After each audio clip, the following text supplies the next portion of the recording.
আপনি খুব সুন্দর একটা ইন্ট্রোডাক্টরি বক্তব্য রাখলেন।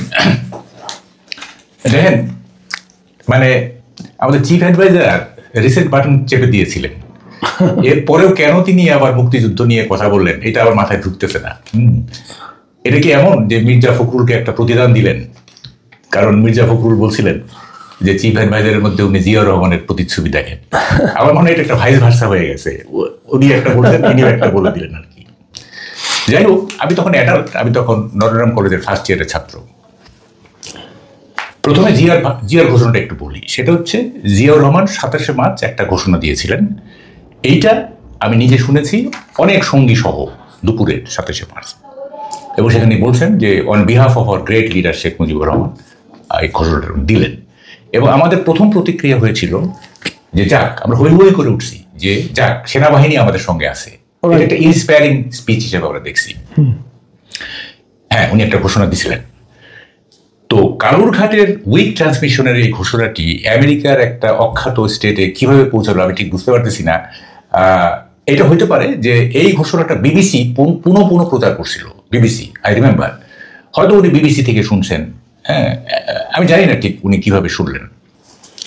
এখন দেখেন, এই যে মানে স্বাধীনতা দিবসের যে বিতর্ক না, জিয়াউর রহমান কিন্তু কখনো বলেননি যে আমি যেহেতু 27শে মার্চ ঘোষণা দিছি সুতরাং আমাদের স্বাধীনতা দিবস 27শে মার্চ, কখনো উনি বলেন নাই। যে একটা কথা আমি একটু থামাই আপনাকে, আপনি এখানে একটা নতুন ইনফরমেশন যেটা আমার কাছে লাগলো, যে ওই ভাষণটা বিবিসি একাধিকবার পুনঃ শুনেছি। তো আপনারা শুনেছেন কি বিবিসিটা নাকি সরাসরি? আমরা কালুরঘাটেরটা শুনছি।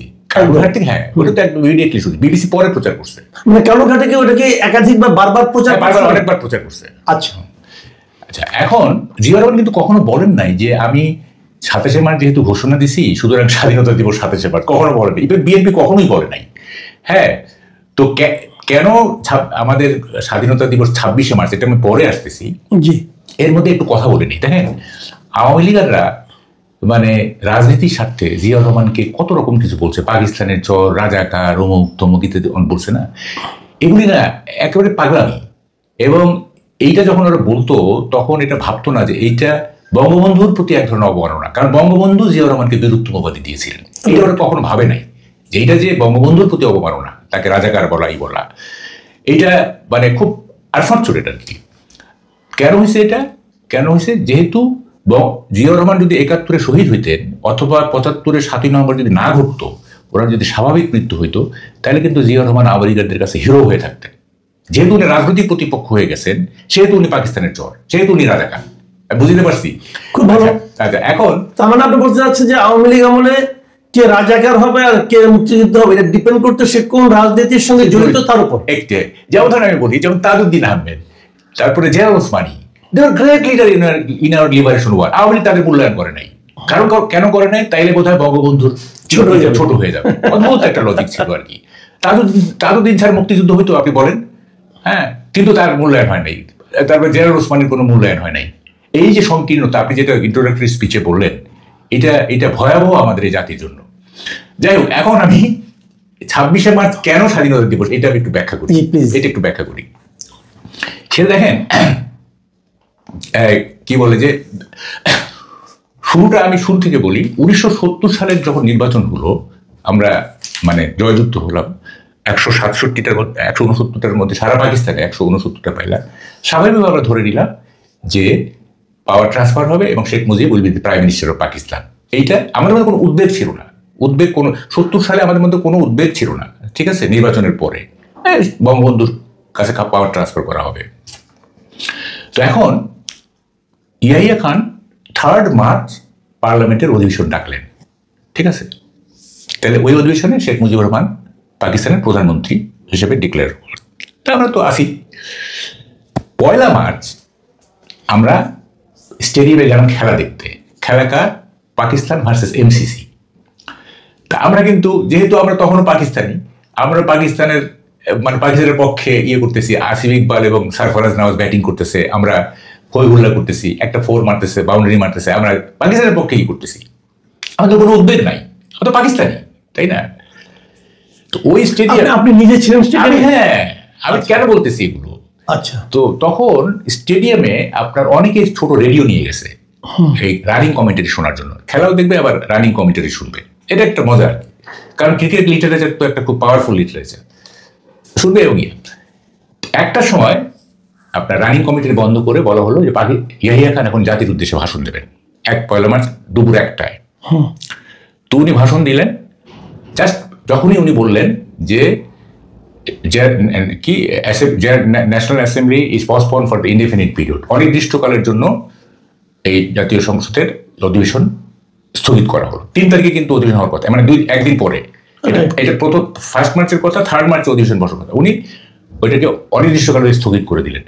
যেই অনির্দিষ্টকালে স্থগিত করে দিলেন, কয়েক সেকেন্ডের মধ্যে আমরা পাকিস্তানি থেকে বাঙালি হয়ে গেলাম। এটা কিন্তু কেউ বলে না। আমরা 1 মার্চের 1টার আগ পর্যন্ত পাকিস্তানি। আমরা প্রধানমন্ত্রী শেখ মুজিবের আন্ডারে পাকিস্তান শাসক চলবে, এইভাবে আমরা ভাবতেছি।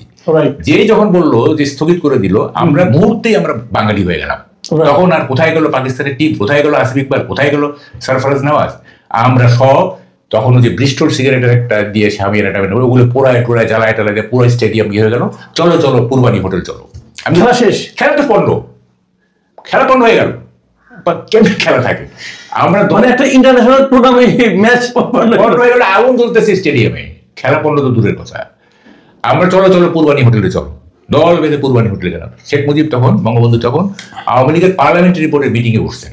যে 3 তারিখে তো পূর্বানী হোটেলে 3 তারিখে তো আপনার স্টেডিয়ামের পাশে 3 তারিখে যেহেতু পার্লামেন্ট বসবে, তা পার্লামেন্টারি বোর্ডের মিটিং এ বসছেন উনি। তা আমরা গেলাম। ইতিমধ্যে বঙ্গবন্ধু নিজেও শুনছেন যে স্থগিত হয়ে গেছে। পরে বঙ্গবন্ধু বের হলেন, উনি বললেন যে 3 তারিখে পল্টনে আসো। আমরা 3 তারিখে পল্টনে গেলাম। ওখানে উনি বললেন যে 7 মার্চ রেস কোর্সে আসো। ঠিক আছে, আমরা রেস কোর্সে গেলাম। এখন আমি তো মানে স্টেজের থেকে একটু দূরে ছিলাম। যাই হোক, সেখানে উনি কিন্তু স্বাধীনতার মূল ঘোষণা দিয়ে রাখলেন। কিরকম? উনি শেষে বললেন, অনেক কথা বলার পরে বললেন যে এবারের সংগ্রাম মুক্তির সংগ্রাম, এবারের সংগ্রাম স্বাধীনতার সংগ্রাম।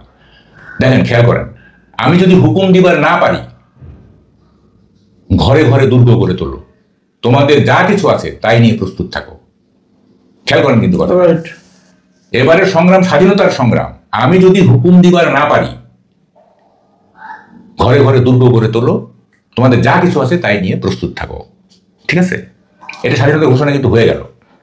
কারণ উনি ওটাকে ধারণা করেছিলেন হয়তো ওনাকে হয়তো মানে জনগণের সামনে আসতে দেওয়ার মতো পরিস্থিতি নাও হতে পারে। তাই ঘটছে। হ্যাঁ, তাই হচ্ছে। তারপর দেখেন, এটা হয়ে গেল। তো মাঝখানের কথাটা একটু পরে আসতেছি। তো ক্র্যাকডাউনটা কখন হলো? 25শে মার্চ 12টার ঠিক আগে। ঠিক আছে। তো যখনই ক্র্যাকডাউন হইলো, তখনই এই বঙ্গবন্ধুর যে এই যে আমি যদি হুকুম দিবার না পারি, ক্র্যাকডাউন হয়ে যাওয়ার সাথে সাথে ওইটা কার্যকর হয়ে গেল। ওই স্বাধীনতা, বুঝতে পারছেন, কার্যকর হয়ে গেল। ওই তো বলে যাচ্ছেন আগে যে আমি যদি হুকুম দিবার না পারি। ওই যে 12টার সময় ক্র্যাকডাউন হইলো, তাহলে কি দাঁড়ালো? একটু পরে কি হলো? 26শে মার্চ হয়ে গেল। এখন বঙ্গবন্ধু 26শে মার্চ ঘোষণা দিচ্ছেন কিনা, আর একটা ঘোষণা দিচ্ছেন কিনা, এই বিতর্কে আমি যাবোই না। ওনার তো এটা বলাই আছে যে আমি যদি হুকুম দিবার না পারি, তো এটা কার্যকর হয়ে গেল। 26শে মার্চ স্বাধীনতার ঘোষণা হয়ে গেল। এখন একটা প্রশ্ন আছে, সেটা হচ্ছে যে অনেকে বলে তাইলে 7 মার্চের এই যে 25 তারিখ পর্যন্ত ডায়ালগ হলো বঙ্গবন্ধুর সাথে এখানে